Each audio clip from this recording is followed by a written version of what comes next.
Takže dámy a páni, prajem vám príjemný deň. Dovoľte, aby som vás privítala na tlačovom briefingu odborového zväzu KOVO, v ktorom sa budeme zameriavať na aktuálne problémy v prímestskej autobusovej doprave, ktoré vyvstali vlastne aj zavedením nového integrovaného dopravného systému. Zároveň dovoľte, aby som predstavila našich dnešných rétorikov, ktorými sú pani doktorka Monika Benedeková, predsedníčka Rady odborového zväzu KOVO, a ďalším hovoriacím bude Robert Molnár, predseda výboru základnej organizácie odborového zväzu KOVO SAD Lučenec. Ako ste už postrehli v pozvánke, budeme sa tak tematicky dotýkať dvoch kľúčových tém. Prvou je postoj odborového zväzu KOVO k problematickej situácii v medzimestskej doprave v Banskobystrickom samosprávnom kraji po zavedení nového integrovaného dopravného systému. No a potom sa plynule presunieme do druhej témy, a tá má názov Celková situácia v autobusovej doprave, dôvody nedostatku vodičov a úskalia verejných obstarávaní, ktoré nie sú jednotne zadefinované v slovenskej legislatíve. Takže my máme takú internú dohodu, že vlastne aj pani predsedníčka, aj pán odborový predák budú vlastne sa vzájomne doplňať, tak ak budete mať ďalšie otázky, kde by ste sa chceli nejakým témam podrobnejšie venovať, tak bude priestor vlastne po oficiálnej časti na individuálnych rozhovoroch. Takže rovno by som teda poprosila pani predsedníčku Moniku Benedekovú o také úvodné entrée. Dobrý deň, dobrý deň všetkým. V podstate ja by som len vlastne chcela ozrejmiť tak veľmi jednoducho, pretože v zásade chceme tu otvoriť niekoľko tém, ktoré sa hlavne týkajú celého tohto Banskobystrického samosprávneho kraja a prímestskej autobusovej dopravy. Ale teda tá asi najvypuklejšia téma, ktorá našich členov a zamestnancov, hlavne SAD Zvolen a SAD Lučenec, trápi od 1. februára, je teda prechod na integrovaný dopravný systém alebo integrovanú dopravu, ktorú samozrejme ako cestujúca verejnosť vnímame ako pozitívny krok a ako teda krok správnym smerom, ktorý naozaj môže uľahčiť cestovanie aj v tomto regióne. Na druhej strane od vlastne momentu, kedy nastal tento prechod, sa stretávame s podnetmi od našich kolegov, našich členov, odborárov, ale aj zamestnancov v týchto sadkách, ktorí vlastne namietajú jednak technické problémy, ktoré vznikajú pri využívaní teda tých nových technických zariadení, tých tzv. Strojčekov, ale predovšetkým namietajú skutočnosť, že neboli riadne preškolení na tento nový systém, na používanie týchto nových zariadení. A samozrejme s tým sú spojené mnohé nepríjemné situácie, ktorými sú teda vystavení tak vodiči, ako aj cestujúca verejnosť. Často sa teda stáva, že nakoniec tým cestujúcim ani nie sú vydané a nemôžu byť vydané cestovné lístky z dôvodu, že teda sú tam technické problémy pri užívaní týchto strojčekov a v dôsledku toho samozrejme potom teda cestujúci cestujú zadarmo a samozrejme kraj prichádza o zdroje. Rozumieme tomu, že každá zmena, a teda toto je pomerne veľká zmena, je určite spojená s určitými počiatočnými technickými problémami. Tu však zrejme došlo k tomu, že tí vodiči teda naozaj neboli riadne vyškolení a zaškolení na to, aby vedeli používať tieto technické zariadenia. Čiže vlastne aj ten náš apel smeruje voči Banskobystrickému samosprávnemu kraju a tomu, aby naozaj v čo najkratšom čase tento problém vyriešili, aby naozaj zodpovedne a primeraným spôsobom preškolili týchto vodičov, aby mohli si riadne plniť svoje povinnosti, pretože pre nich určite nie je príjemné, ak okrem toho, že teda musia šoférovať a byť zodpovední za cestujúcich, ešte museli riešiť poprvé technické problémy a po druhé samozrejme potom ten kontakt s tou cestujúcou verejnosťou, ktorí takisto nie sú zrejme potom veľmi spokojní s tým procesom. Takže ja v tomto momente vlastne odovzdám slovo môjmu kolegovi, ktorý samozrejme je úplne zblízka, pozná tie problémy aj v sadke Lučenec, prípadne možno aj bližšie aj v sadke Zvolen, kde sa priamo na ňo obracajú práve títo vodiči a vlastne aj na základe ich podnetov sme chceli tú situáciu riešiť. A vlastne nám nezostalo nič iné, ako teda zvolať aj túto tlačovú konferenciu a ten problém trošku zverejniť a dostať do teda verejného priestoru. No, ďakujem pekne za slovo. Tak ako už kolegyňa povedala, problém, ktorý nastal, nie je ani tak v prechode na integrovaný dopravný systém, pretože aj samotní zamestnanci podporujú a je to naozaj prínos po 30 rokoch v doprave, že sa naozaj niekde posunieme. Či už je to tými predplatenými lístkami, alebo dokonca sa dajú kúpiť 3-mesačné ročné lístky, ktoré sú pre cestujúcu verejnosť výhodnejšie. Takže o tomto pochybnosti nie sú. Problém ale podľa mňa spočíva v tom, že bolo nevhodne navrhnuté technické riešenie, kde odbávacie zariadenia sú nestabilné, čo sa týka či konštrukcie alebo softvéru. Vodiči sa často sťažujú na výpadky GPS, výpadky pokrytia internetom, nevedia vytlačiť lístok, nezaregistrujem kartu, ktorá bola vydaná integrovaným dopravným systémom. Tie strojčeky mrznú, tie strojčeky treba často reštartovať. A potom vzniká presne tá situácia, kde vzniká pnutie medzi cestujúcou verejnosťou a vodičmi, pretože pokyn je taký, že pokiaľ by aj náhodou zlyhala tlač lístka, tak ten cestujúci sa bude prepravovať bezplatne. Len v praxi to znamená asi tak, že ide mi strojček, predám 3 lístky, potom mi ten strojček skolabuje a ďalší cestujúci sa vezú zadarmo. Takže viete si predstaviť, že čo to potom spôsobuje v praxi a naši vodiči sú potom atakovaní. Buď to, že aha, tak tento si kúpiť lístok mohol, alebo teda nemusel, a ja si ten lístok musím kúpiť. A dokonca sa stali aj prípady, že boli obvinení z obohacovania sa, pretože stalo sa to, že lístok nebol vytlačený, on bol síce zaregistrovaný v systéme, no a veľakrát sa stalo, že boli obvinení, aha, tak však, dobre, tak si chcete zarobiť. Takže toto nie je pravda. Je mi strašne ľúto, pretože ja som takisto podporoval vznik tohto integrovaného dopravného systému, pretože to je veľmi dobrá vec, keď to môže fungovať v iných krajoch, tak nevidíme, prečo by to nemohlo fungovať aj u nás v kraji. Len žiaľ, nerátalo sa naozaj s takými technickými pochybeniami. Však v podstate dneska máme 10. deň prevádzky a mám informácie aj z dnešného rána, že dochádza k častým výpadkom a zamrznutiu týchto systémov. Takže toto je, ako kolegyňa povedala, problém, lebo viete, prejsť na nový systém integrovaný a ešte prejsť aj na zmenu zariadení bez toho, aby boli tí vodiči akýkoľvek spôsobom preškolení, tak to asi nie je v poriadku. To nie je asi v poriadku. Aby som len nekritizoval, samozrejme, ako riešenie, jedno z riešení vidíme, okamžite preškoliť vodičov. V podstate oni predsa nemôžu niesť riziko, že svojou neodbornou manipuláciou buď poškodia ten strojček, čo je v podstate zariadením tretej osoby, pretože tie strojčeky odbavovacie zariadenia sú v majetku Budsky, alebo nepoda vytlačia zlý cestovný lístok, čím zase vystavujú tých cestujúcich sankciám, alebo nie v poslednom rade sa môže stať to, že ten vodič, a to ukázali aj prvé dni, že sa povytláčali lístky, boli aj z kariet, ale prirodilo to k hotovosti a na konci dňa ten vodič mal manko. Ja si myslím, že to je dosť vážna vec. Tak ako bolo povedané, my nechceme teraz robiť nejakú revolúciu, my chceme len fakt, aby tí vodiči boli zaškolení, aby sa to v čo najkratšom čase odstránilo, pretože to nie je dobré. Zároveň by som prešiel teda, keďže tu máme tie dve témy, tak by som plynule prešiel aj do druhej témy. Aj na tomto príklade vidno, že keď sa nevenuje dostatok času tej príprave, tak sa môže stať to, že o tých vodičov prichádzame, pretože asi nie je tajomstvo, že nielen na Slovensku, ale aj v celej Európskej únii chýbajú vodiči. A na Slovensku to začína byť naozaj vypuklé. Problém je v tom, že jedna vec, tí vodiči nie sú ohodnotení, ten nedostatok vodičov je spôsobený slabou motiváciou, či už finančnou, morálnou a ani spoločensky nejako nie sú ohodnotení. Takže tu by som chcel len poukázať na to, že ak si niekto myslí, že pracovníci z tretích krajín tento problém vyriešia, tak nevyriešia.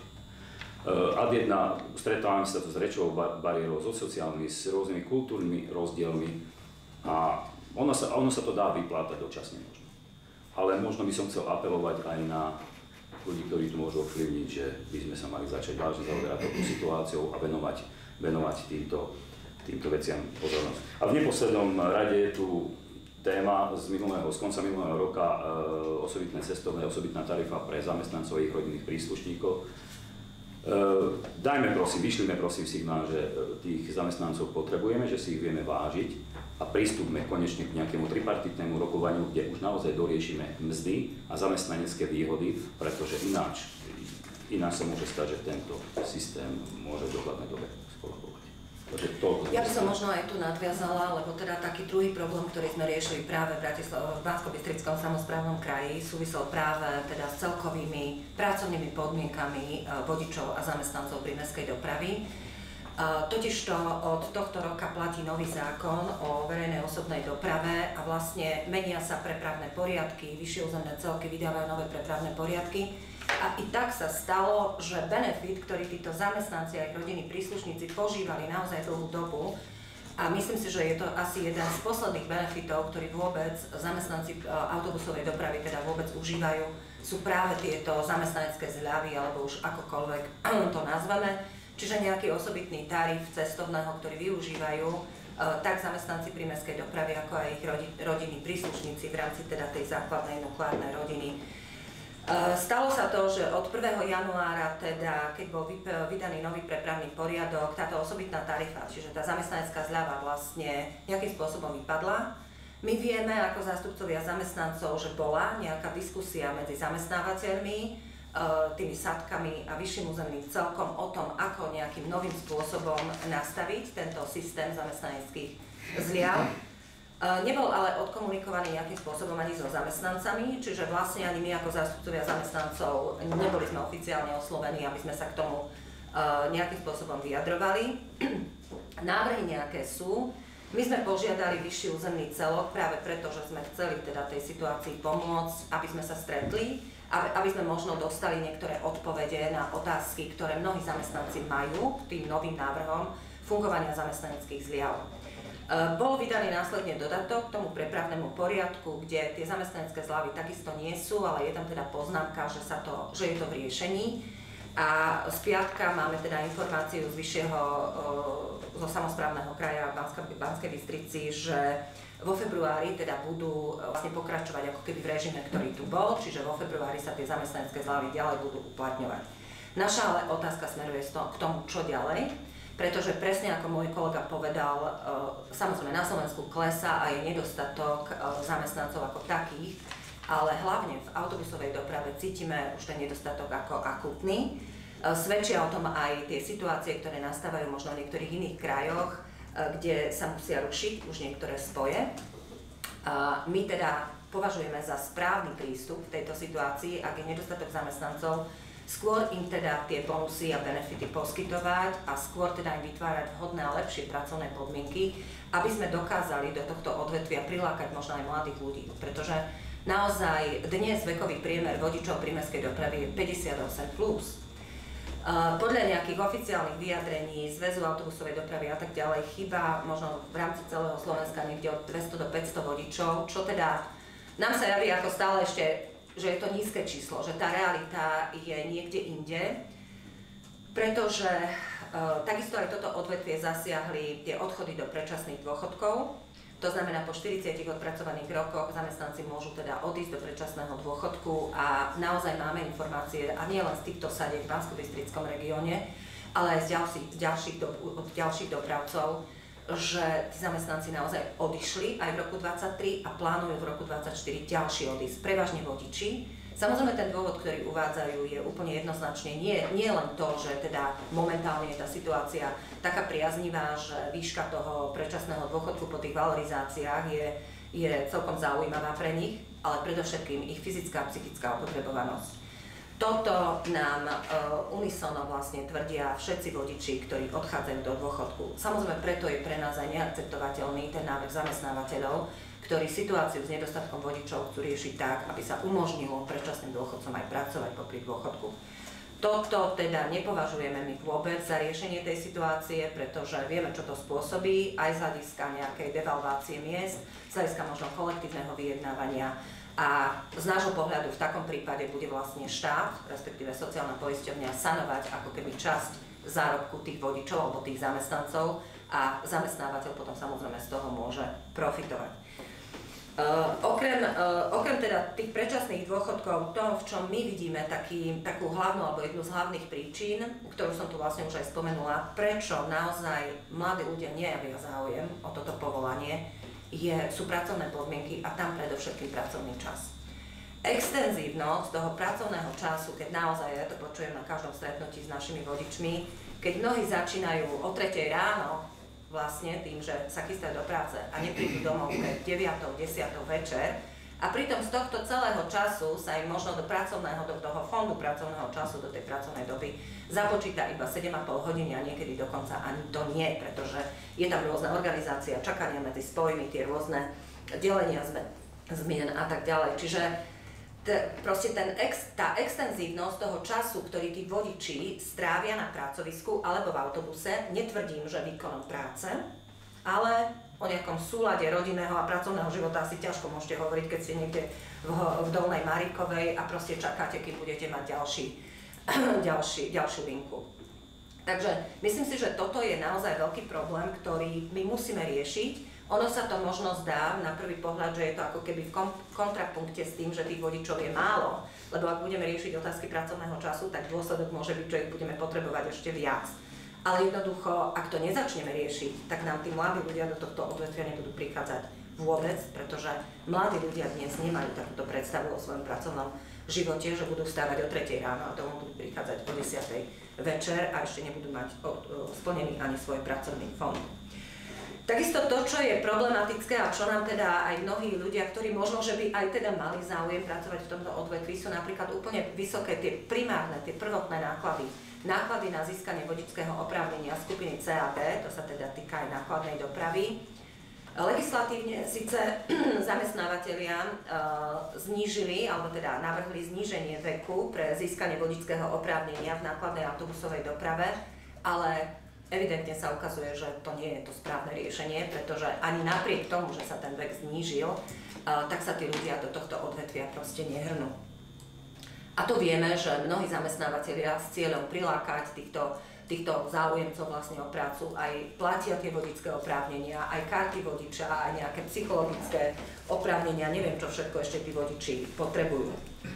Kolega tiež naznačil, že my ako odborári, samozrejme, my máme primárne záujem na tom, aby sa tie pracovné podmienky vodičov a zamestnancov v doprave zlepšovali a samozrejme takouto primárnou podmienkou okrem toho pracovného času sú mzdy.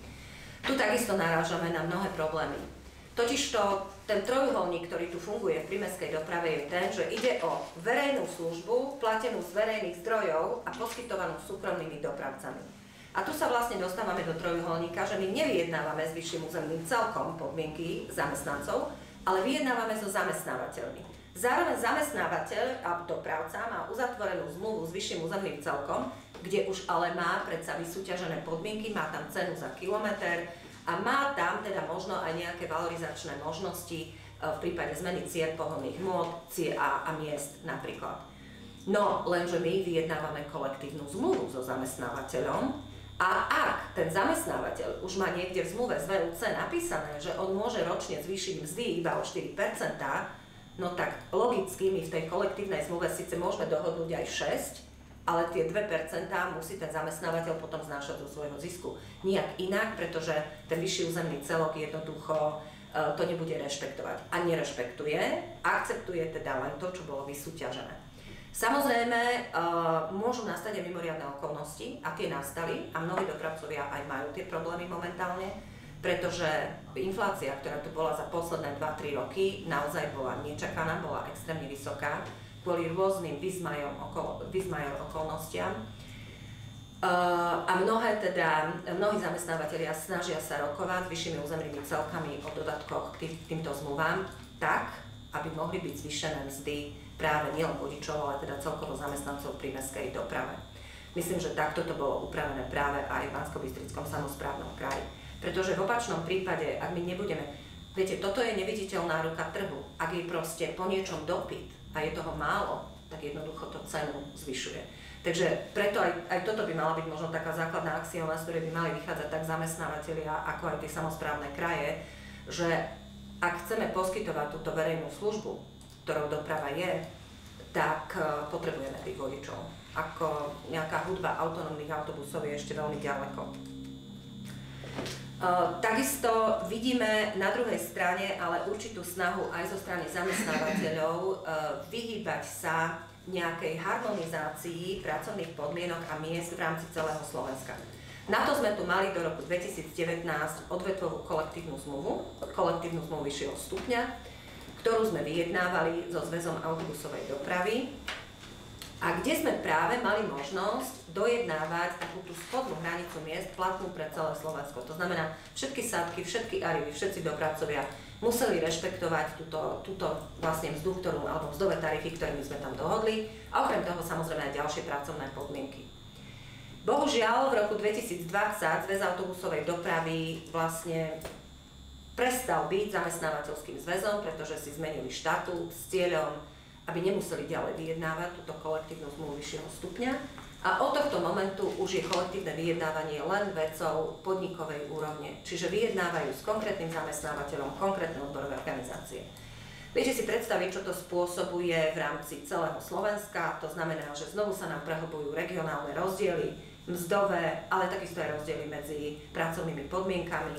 Proste niektoré regióny vystrelili so mzdami veľmi vysoko, niektoré jednoducho naozaj lavírujú podľa mňa ešte takmer na tej úrovni, ako sme vyjednali v tom roku 2019, napriek tomu, že odvtedy tá obrovská inflácia nás proste výrazne ovplyvnila a zasiahla aj mzdy. Čiže my takisto napríklad vytýkame aj zamestnávateľom, že nie sú ochotní pristúpiť znovu k odvetvovému sociálnemu dialogu a vyjednávať aj kolektívnu zmluvu vyššieho stupňa, ktorá by určite situáciu v oblasti dopravy zlepšila a tým pádom zlepšila aj atraktivitu celého tohto odvetvia. No a úplne posledný bod, kde teda tá situácia bola veľmi vypuklá, najmä v Bratislave, sú verejné obstarávania. Verejné obstarávania v prímestskej doprave sú nastavené na najnižšiu cenu ako hlavné kritérium. No a samozrejme vedie to k tomu, že v snahe získať tú verejnú zákazku, tí dopravcovia často dávajú ponuky, ktoré sú, a to máme od samotných dopravcov, ktoré sú proste nereálne. Viem, že napríklad v Dunajskej Strede sa dopravca aktuálny poskytujúci prímestskú dopravu ani neprihlásil do tej verejnej súťaže, pretože dopredu vie, že za túto cenu nie je schopný tú dopravu, prímestskú dopravu poskytovať. My samozrejme sme za efektívne vynakladanie verejných zdrojov, sme za to, aby boli tie verejné zdroje kontrolované. Na druhej strane, ak vyhrá dopravca, ktorý tú cenu vedome stlačil na najnižšiu úroveň, tak samozrejme sa to okamžite prejaví potom v tom, že sa snaží šetriť na nákladoch.